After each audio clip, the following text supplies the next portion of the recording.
and ask people questions about themselves. You know, when they introduce themselves and kind of like you said, say, hi, I'm so-and-so, and this is what I sell. Here's my card. Say, oh, well, tell me about your business. Like, how did you get into it? What made you decide to do it? Or what's one product coming up that you're really excited about?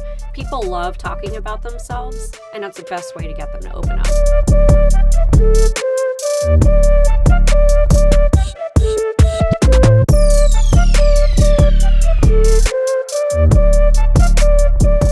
Hey there, everybody, and welcome to today's episode of The Diligent Leader. I'm one of your hosts, Kalie Jakovics. And I'm Basta. We've got a really exciting episode planned for today. Yeah, a very special guest with us, and also a friend who is a leader in the Annapolis business community. Rachel, thank you so much for joining us today. Sure. Thanks for having me. Yeah, absolutely. Well, we like to start our show off by first kind of getting to know you. So tell us a little bit about you and kind of your journey. Yeah, sure. So I'm a Maryland native. I consider myself half and half. Spent half my time in Baltimore and the other half in the Annapolis area, but I moved away 2 times. I actually lived in San Francisco at one point, went to college there. Got in my car, drove across country in my 20s. My parents are really worried. It was a lot of fun and always came back to Maryland. I love it here and now live in the Annapolis area. Yeah, I love that. I love that you said half and half, like the soup. Like yes, like Maryland I love soup, that. yeah. I feel like a lot of people from Maryland kind of are, transient like that back and forth between different areas and then come here to do business or they have family here and so they're traveling back and forth quite a bit. So I think that's a unique aspect about this area and the people that I meet and a lot of the leaders too, because they take the experiences that they've had in all these different places that they've been to and, kind of bring it back home here to Maryland. So we're glad to have you. Thank you. Yeah, and I mean, you have a lot of experience and a specialty in recruiting. I know you're a content coordinator. You do a lot of social and things. You're an entrepreneur. We're excited to kind of explore how that has happened and evolved and how involved you are with the Annapolis community. Yeah, only a few jobs, not a lot of free time. Yeah. So, you wear all these hats. How did this path, evolve for you into coming into doing this in Annapolis? Yeah, so I have had a career in recruiting for over 14 years. I've done both the what's called in-house corporate recruiting and then the agency side. So, you think of Mojo being a marketing agency helping other companies. Think of myself as being a recruiter helping companies find talent. And when I branched off and kind of went in my own direction doing this a few years ago, just a lot of doors of opportunity became available. And being a small business owner, you really need to be involved in your community. That's the best way to develop relationships and meet new people, meet prospective, candidates and clients. So it was just really imperative for me to get more involved. Yeah, absolutely. Yeah. That makes a lot of sense. I mean, for us, for Mojo and all of the organizations we're connected with, it's networking is key, building those relationships. So you would say that has kind of helped make you become more successful. Is that right? Yeah, absolutely. I mean, I think the more people that you meet in person is really important. I think especially in Maryland and Annapolis and Baltimore especially, I think those 2 cities are just really really value that in-person connection. It's not just somebody, sending you an email or making you a cold call. You don't know who they are, right? And then you meet them in person. You're like, oh, wow, I like this person. I know. We really jive, and I really value, their approach. Yeah, I have just a fun story. That's actually how we met, was at a networking event. I feel like it was like 6 years ago now. Yeah, it was a while ago. Maybe even longer. Yeah, and we met networking, and I was just like, wow, I really like her more, like, I want to be friends with this girl. And this is a strange market, too. I feel like this has been one of the hardest markets for me personally to break into. Even though I'm from Maryland, I went to school in D.C., my connections were in that area, Northern Virginia. Over there, you can send a resume and you'll get people replying back, there's a lot of jobs. But in this market here, the Baltimore area, Maryland, and Annapolis, I have definitely noticed that it's more of a who you know Yeah. and who's Yeah. going to refer you and There's a lot of trust you competition, so to get in the knowing those door. people, yeah. Yeah, and so it's just a different feel, I think, up here. So I'm definitely interested to hear more about the recruiting process and Yeah. sort of how that is something that seems to be sort of, like a niche for this area where you're going to go to somebody that you trust to help you find the right person instead of just sort of, putting out an ad and getting Yeah. 50,000 responses back. Yeah, recruiting. Oh, we could have a whole nother podcast about it. There's a lot involved for it, for sure. Yeah. Yeah, I feel like a lot of organizations, they might not, I mean, they've heard of recruiting, but they don't really know the ins and outs, right? Yeah, it's the whole thing, and kind of what someone like you, or maybe in your past life at the other organization that you have done. But I guess what has surprised you most about recruiting in today's market? I think the biggest challenge for a lot of hiring managers and candidates is communication or lack thereof. It is surprising to me of how many candidates interview and jump through these hoops and do these skills assessments and all these interviews to then be ghosted by the recruiter or by the hiring manager, kind of left high and dry and feeling like, well, what just happened? I just spent all this time with you. It's this whole process. Yeah. I always say recruiting and dating are the exact same thing. Like you put yourself out there when you're dating and you meet someone and you'll know if they're into you, right? You'll hear back from them. You don't have to question it. Yeah. And it's kind of the same thing with hiring and recruiting. But then on the flip side, a lot of hiring managers are frustrated with candidates, doing that ghosting characteristic as well. So I just come in and bridge that gap the best I can. So that sounds really nice, like a relief to help with that transition. One thing I wanted to ask about, I've noticed there seems to be a trend with a lot of larger corporations where the recruiting process is very lengthy and extensive. And again, you're asked to do all of these different things. And, you could be going through this recruitment process for something like 3 to 6 months. That's an awful long time Is it for really someone. that long? Sometimes, Wow. yeah. Yes. I didn't know that. And so that's an awful long time for someone who needs to get a job to invest in something that they may or may not potentially get. So I was just wondering if you could comment on why you think we're seeing these longer processes for onboarding and recruitment and sort of how it's affecting the job market. So a lot of the companies that I work with now are small to mid-size, and they don't have all the red tape that corporations like, I don't know, Amazon would have, for example. So it is myself, hiring manager interview, and done, hiring decision. And I really encourage my clients to do that because when you stretch it out for months, you're going to lose your candidates. But if I were to say my professional opinion of why companies do that, I would probably say the red tape, the approval process. Positions can be put on hold due to budgets, and that's why they prolong the interview process and kind of say, oh, it's coming, we'll get back to you, we'll keep you posted. And it's because there's a budget or there's a restructure.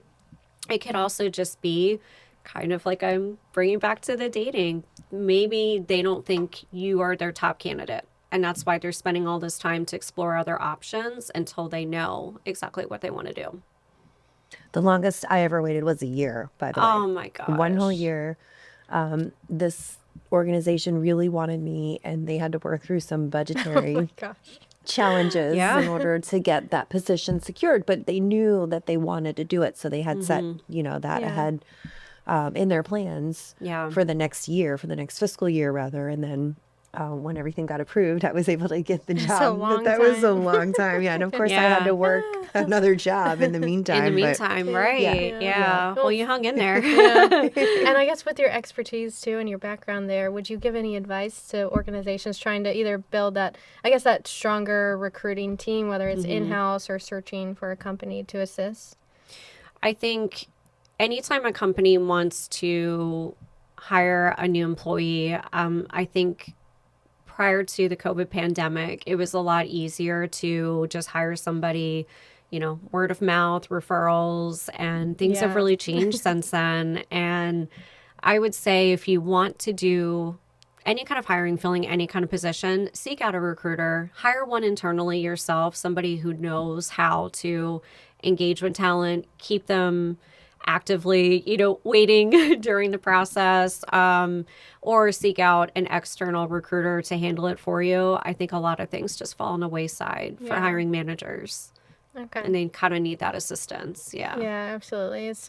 I'm learning that it's a longer process than I thought. So, yeah, thank you Yeah. for sharing that. Yeah. And recruiting is not the only thing you're involved in. Another thing is the Greater Annapolis Design District, also known as GADD, Yeah. which I believe you're on the committee. Do you want to share a little bit about that? Yeah, it's a great organization. It's a nonprofit group that's been around since 2007, and it's comprised of home builders, like general contractors, interior designers, and then everything in between called affiliate members, which is myself, since I'm not directly, involved in designing a home or remodeling it. Right. But a lot of my clients are in that industry. So, but it's a members only group.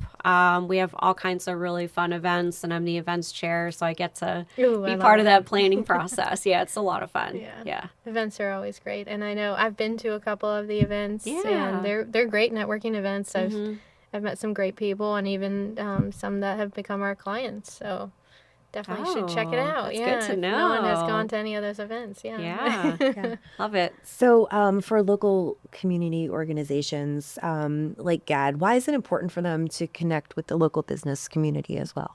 I mean, that's what they're comprised of. It's local businesses. We have a couple of big box retailers like, Home Depot and, those type of names that are members, but it really is the smaller to mid-sized businesses and the Greater Annapolis area. So it's really important for them to, be in touch with that community. It builds their client base too. So, Yeah. yeah. Are people, I guess, traveling maybe outside of Annapolis to come to the group at all, or? Yeah, we actually have one coming up that's going to draw some folks in from different areas. Okay, very nice. I'm excited to learn more about that. We'll have to share that when we share the podcast. So, Yeah. So yeah, you clearly value connections, collaboration. You're a leader in the community, which we love, hence why you're on the Diligent Leader. I mean, we've kind of touched on this, but how do strong local networks really, truly impact business success? Whether it's personally or you've seen it throughout your various roles or the organizations or network groups that you're a part of. I mean, I think that you touch right on that this area really values knowing somebody, and it is kind of who you know. So my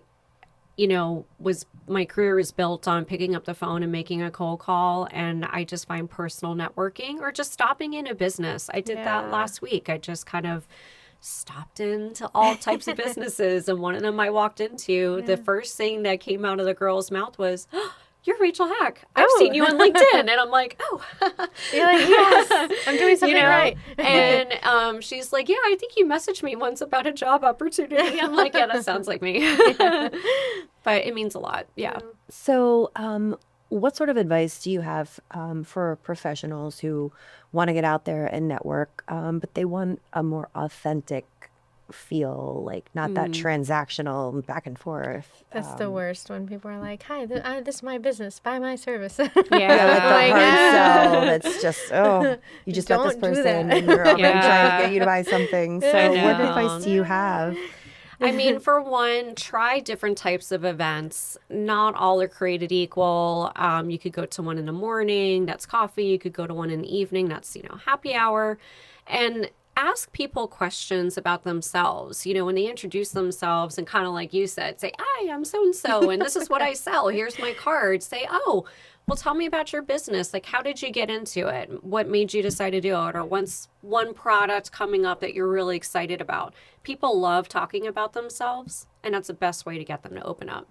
One thing I wanted to ask you about too is, you know, as you said, there's different types of networking. Mm-hmm. As far as co-ed versus all-female networking, we know that women network in different ways than men do, or even the way that men and women network together. So I was just interested in hearing from you maybe some of the ways that you've seen this out and about in some of the circles, and what is the benefit to having a women's only networking group as opposed to a co-ed group? I love that. And I've gone to a couple of networking groups that are women's only, or maybe they have a branch of, women only. I agree. I think women are actually more inclined to get to know each other personally than men are. We talk more about our kids and our families and our pets and shopping and, oh, I love your dress and, things like that. But I think going into a networking event, and it's hard to do this, don't feel intimidated. Realize that everybody's there for the same purpose. Everybody can be a little nervous and they might not be on their best social cues, and try not to take it personal. If you have a conversation with someone and you feel that your voice wasn't heard, say, oh, it was so nice meeting you, and just move on. Yeah. And talk to somebody else and try not to let it get you down. That's great advice. I almost try to find someone that may look a little shy or overwhelmed to go try to, reach out a hand of support. But I've also noticed that about you, and that kind of leads me to my next question about generosity, because I feel like your approach it's really connecting with the people, and how can you help them? It's not, this is what I do, but it's more of like the deeper dive. So kind of what role does, I guess, generosity play in regards to making connections? Yeah, I find myself giving people recruiting advice when they're not hiring me as their recruiter. Right. But I do it because I care and I want them to be successful and I want their candidates to have a good experience. So I think that goes for anybody at networking. If you overhear someone complaining about their handyman and what a bad experience they had, and you're a general contractor, step in, say, first, I want to apologize, for how, that happened on behalf of my, self and other contractors. Yeah. But maybe just offer some advice. I don't think we should approach networking events as, I'm just there to make a sale. Right. When you build relationships and you build that trust, that's what gets you somewhere. Definitely. Yeah. So again, going to some of these networking events can be overwhelming. There's a lot of people there. There's a lot of people to meet, a lot of people to talk to. Sometimes people already that are your friends and you want to say hi to them, but there's also people that you don't know. Mm-hmm. So again, as someone who is doing, recruiting, consulting, I'm curious to hear from you, how many connections you think is a successful networking event? Like, is it 2? Is it 3? I've never been one of these people that is like, I have to meet every single person in this room. But 45 no. Which is tough to keep up with. But I mean, what do you think is a good, solid number where you walk away from the event feeling like that was a success? You'd be surprised. It's all about the person that you meet. So you could collect one business card from one person at that event, and that's it.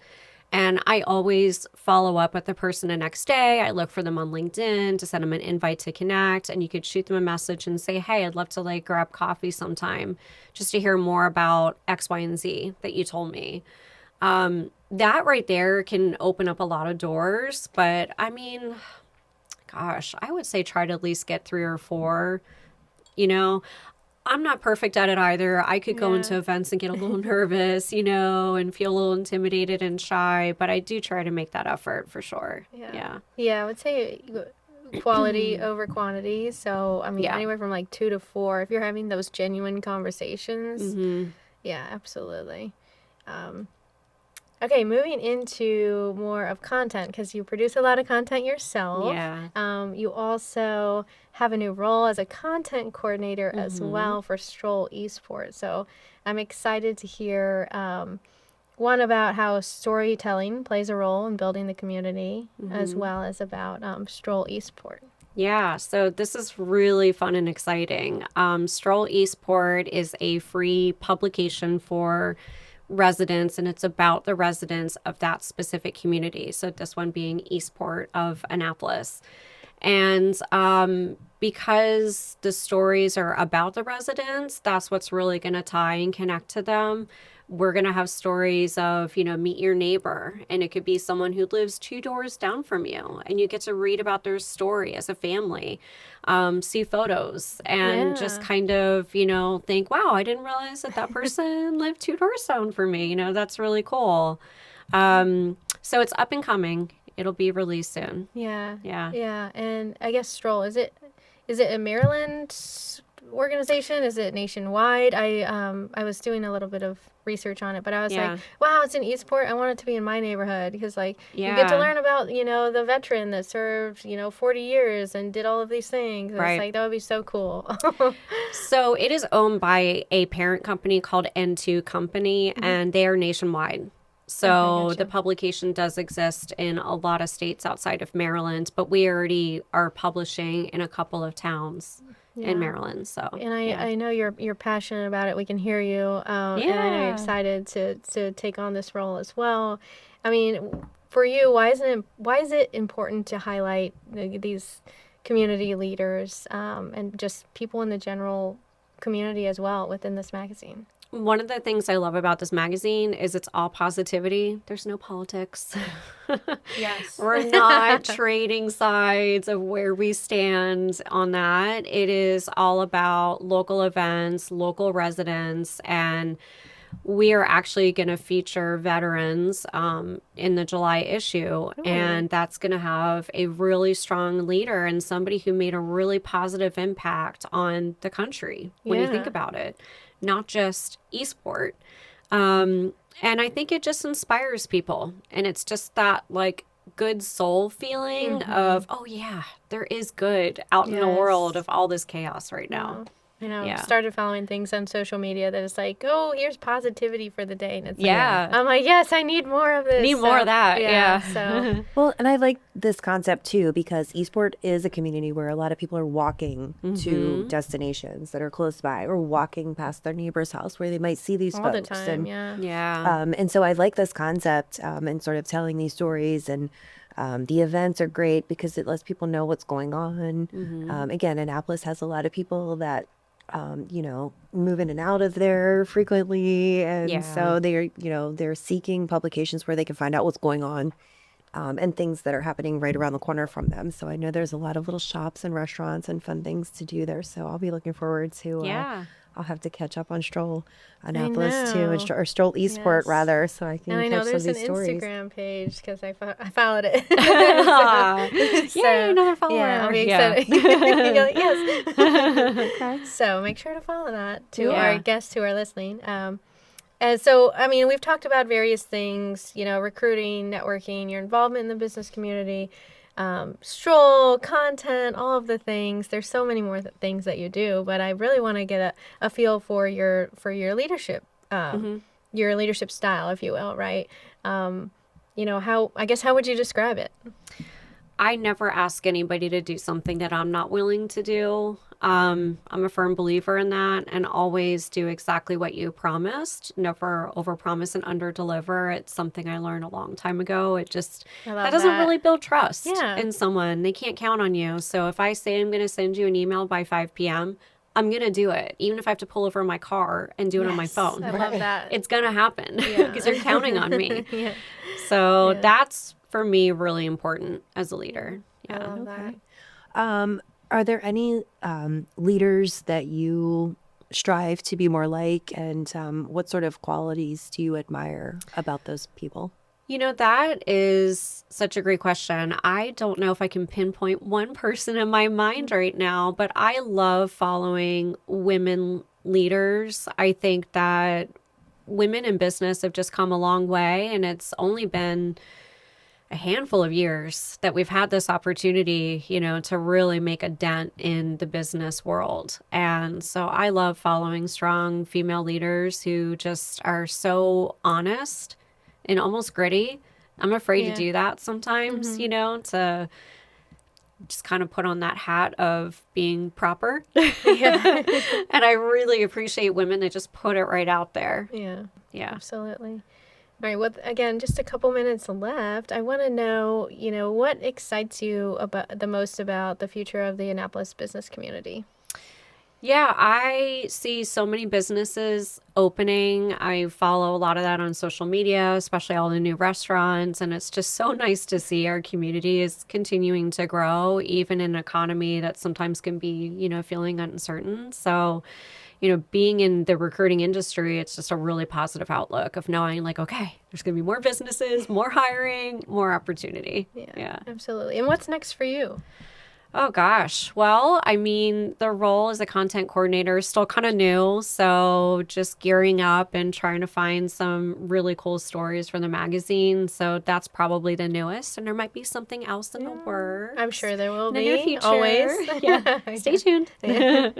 So for people that are listening and they want to connect with you to learn more about Splash Recruiting, GADD, Stroll Eastport, and the other organizations that you're involved with, how do they do that? So I have a Linktree address, which I think you all can probably share, which really takes a lot of information off of, about Splash Recruiting, GADD, and then there's Stroll Eastport to follow on social media that you can take a look and, follow those stories. Perfect. Well, we want to thank you so much for joining our show today. You have been an excellent guest and for providing your expertise and learning more about the Annapolis business community and everything you're involved with. Thank you so much for having me. This was so much fun. Yeah. I love being here. Well, thanks for joining us for this episode of The Diligent Leader. I'm your co-host, Holly Basta. And I'm Kalie Jakovics. This has been a wonderful conversation. And if you enjoyed it, don't forget to like, share, and subscribe so you can get access to all of our future content. And we'll see you on the next episode of The Diligent Leader.